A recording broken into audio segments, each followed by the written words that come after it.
Selamat pagi dan shalom, Bapak, Ibu, dan saudara-saudara yang dikasihi Tuhan Yesus. Selamat berjumpa kembali pada awal minggu yang baru ini. Dan saya berharap kita semua tetap dalam penyertaan, pemeliharaan, dan berkat Bapa di sorga. Sebelum kita membaca dan merenungkan firman-Nya, mari kita mohon pimpinan Roh Kudus dalam doa. Bapa yang penuh kasih, kami bersyukur untuk satu minggu yang telah kami lalui bersama-sama Tuhan. Dan kami mempercayakan hari-hari kami pada sepanjang minggu ini ke dalam pimpinan-Mu.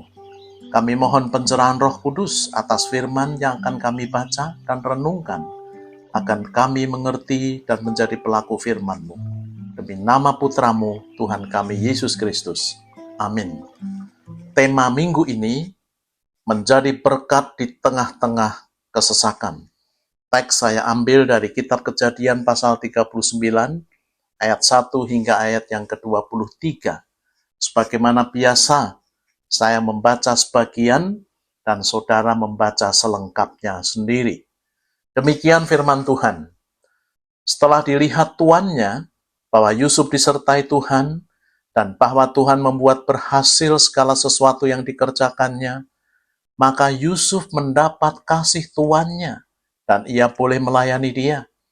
Kepada Yusuf diberikannya kuasa atas rumahnya dan segala miliknya diserahkannya pada kekuasaan Yusuf. Sejak ia memberikan kuasa dalam rumahnya dan atas segala miliknya kepada Yusuf, Tuhan memberkati rumah orang Mesir itu karena Yusuf. Sehingga berkat Tuhan ada atas segala miliknya, baik yang di rumah maupun yang di ladang. Kejadian pasal 39 ayat 3 hingga ayat yang ke-5. Saudara-saudara yang dikasihi Tuhan Yesus, masih ingat bukan? Ketika mendengar atau membaca frasa Tuhan memberkati atau berkat Tuhan, kita harus melihatnya secara komprehensif, rohani, jiwani, dan jasmani materi. Ketika Tuhan memberkati kita secara rohani, berkat yang lainnya pasti mengikuti. Silakan baca Roma 8 ayat 32. Demikian pula dengan Yusuf, bahwa penyertaan Tuhan merupakan berkat rohani terpenting yang berimbas pada banyak aspek lainnya. Bapak, Ibu, dan saudara-saudara yang dikasihi Tuhan Yesus, kisah Yusuf ini diawali oleh keiri hatian dan kebencian saudara-saudaranya, sehingga mereka bersekongkol untuk membunuhnya meski akhirnya menjualnya kepada pedagang Midian kepada orang Ismail. Mengapa mereka melakukan hal yang sekeji itu? Karena ayah mereka Israel lebih mengasihi Yusuf dari semua anaknya yang lain.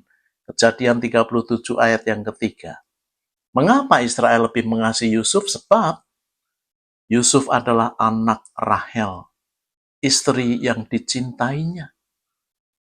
Yusuf itulah anaknya yang lahir pada masa tuanya, sehingga tidak mengherankan kalau Yusuf mendapat perlakuan istimewa oleh Yakub. Dan juga Yusuf sering mengadukan perlakuan jahat saudara-saudaranya kepada ayahnya. Dan bahkan Yusuf juga menceritakan mimpi-mimpi yang dialaminya, yang mereka tafsirkan merendahkan mereka. Dan mereka mengejeknya sebagai si tukang mimpi. Iri hati dan kebencian saudara-saudara Yusuf terhadap dirinya sebagai akibat adanya favoritisme dalam rumah tangga. Hal ini pun juga terjadi di sekitar kita, bukan?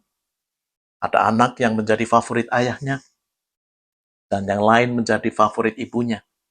Rumah tangga seperti ini tanpa disadari sedang menaburkan benih-benih keiri hatian, kebencian, perpecahan, pertikaian, dan dapat membuahkan tragedi pembunuhan. Seandainya hal seperti ini terjadi pada keluarga saudara, sebelum terlambat, segera ubah sikap saudara. Kasihi, berkati, dan peluklah anak-anak saudara, dan jangan membeda-bedakannya.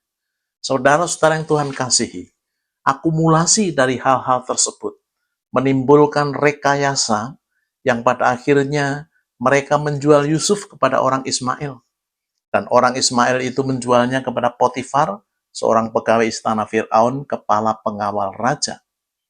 Inilah titik nadir dan masa paling kelam yang menimpa diri Yusuf yang tak pernah ia bayangkan sebelumnya. Tiba-tiba saja hubungan yang indah dengan ayah ibunya terenggut dari dirinya. Masa depannya gelap gulita. Bahkan sekarang ia hidup sebagai budak. Jiwanya terluka dan sesak hatinya. Saat itu ia masih berusia 17 tahun, masih muda. Karena iri hati dan kebencian, orang tega berbuat jahat pada saudaranya sendiri, apalagi kepada orang-orang lain. Di rumah, Yusuf anak kesayangan ayahnya. Di rumah Potifar, ia hidup sebagai budak yang tidak memiliki kebebasan, kehilangan hak asasinya, kehilangan identitas dirinya, diperas tenaganya, dan bahkan mengalami keterasingan dan hidup dalam kesepian. Inilah perubahan hidup yang cepat, tragis, dan menyesakkan sekali. Saudara-saudara yang Tuhan berkati, adapun Yusuf telah dibawa ke Mesir sebagai budak di rumah Potifar. Tetapi Tuhan menyertai Yusuf, sehingga ia menjadi seorang yang selalu berhasil dalam pekerjaannya. Maka tinggallah ia di rumah tuannya, orang Mesir itu. Frasa Tuhan menyertai Yusuf memiliki sejumlah pengertian. Yang pertama, Tuhan hadir dalam penyertaannya yang memberi kelegaan dan kekuatan dalam menanggung kesesakannya. Yang kedua, penyertaan Tuhan menghasilkan berkat bagi tuannya. Yang ketiga, penyertaan Tuhan berarti Tuhan mengasihi Yusuf dan imbasnya ia mendapat kasih dan kepercayaan yang lebih besar dari Potifar tuannya. Yang keempat, dari seorang budak, Yusuf kemudian diangkatnya menjadi kepala budak. Meski Yusuf seorang budak, Potifar melihat bahwa Tuhan menyertai Yusuf, dan itu terlihat bahwa segala yang dikerjakannya berhasil. Karena itu, Potifar menaruh kepercayaan besar pada Yusuf dan mengangkatnya menjadi kepala atas seluruh rumah tangganya dan segala miliknya. Ini menunjukkan bahwa Potifar adalah seorang yang dapat melihat kemampuan dan integritas seseorang, bahkan dalam diri seorang budak. Ini merupakan pelajaran yang berharga. Setelah dilihat tuannya bahwa Yusuf disertai Tuhan yang membuat kekayaan Potifar bertambah, juga Potifar melihat integritas dan manajerialnya, sehingga Potifar tidak usah lagi mengurus apa-apa selain dari makanannya sendiri. Kejadian 39 ayat yang ke-6. Meski di tengah-tengah kesesakan, Yusuf menjadi berkat bagi Potifar, tuannya, karena penyertaan Tuhan. Adapun Yusuf masih muda, manis sikapnya, dan elok parasnya. Maka istri tuannya itu jatuh hati dan menggoda Yusuf secara intensif. Yusuf menolaknya dan mengatakan kepadanya, "Bagaimanakah mungkin aku melakukan kejahatan yang besar ini dan berbuat dosa terhadap Allah?" Disinilah ia menunjukkan kesetiaannya kepada Tuhan dan integritas dirinya di hadapan istri Potifar. Tetapi istri tuannya itu menebar fitnah yang akhirnya berujung ke penjara. Di tengah-tengah kesesakan, karena fitnah yang berujung penjara, frasa Tuhan menyertai Yusuf muncul kembali. Dan hasilnya, Yusuf menjadi kesayangan kepala penjara. Ia dipercayai mengurus seluruh tahanan, juga dipercayai mengurus segala pekerjaan di penjara, apa saja yang diperbuatnya berhasil. Dan Yusuf beroleh tanggung jawab yang besar. Meski kesesakan di dalam penjara, tetapi Yusuf menjadi berkat bagi kepala penjara karena penyertaan Tuhan. Saudara-saudara yang dikasihi Tuhan, istri saya menderita GERD dan berakibat bronkiekstasis, sehingga paru-paru banyak lendir dan batuk-batuk yang hebat disertai sesak napas. Berat badan turun drastis hingga di bawah normal. Tak pernah berhenti berdoa, berobat, dan beberapa kali keluar masuk rumah sakit. Tiap hari harus memakai oksigen, dan pergumulan beratnya sejak bangun pagi sekitar pukul 4 waktu Indonesia Barat hingga pukul 9, dan setelah jam tersebut kembali normal seperti orang tidak sakit. Kesesakan seperti ini sudah berlangsung bertahun-tahun. Meski demikian, kami selalu berdoa untuk tetap dapat melayani jiwa-jiwa yang Tuhan kirimkan kepada kami. Kami terpaksa harus membatasi pelayanan di luar rumah, baik atas undangan gereja, kantor, dan atau pelayanan keluarga maupun pribadi. Bersyukur Tuhan mendengarkan doa kami dengan mengirimkan jiwa-jiwa baru ke rumah kami. Meski jawaban untuk kesembuhan istri saya masih harus sabar menunggu. Suatu kali kami kedatangan tamu satu keluarga yang tidak kami kenal, yang dirujuk oleh keluarga yang kami kenal. Mereka terdiri dari 5 orang, suami istri dan 3 anak mereka.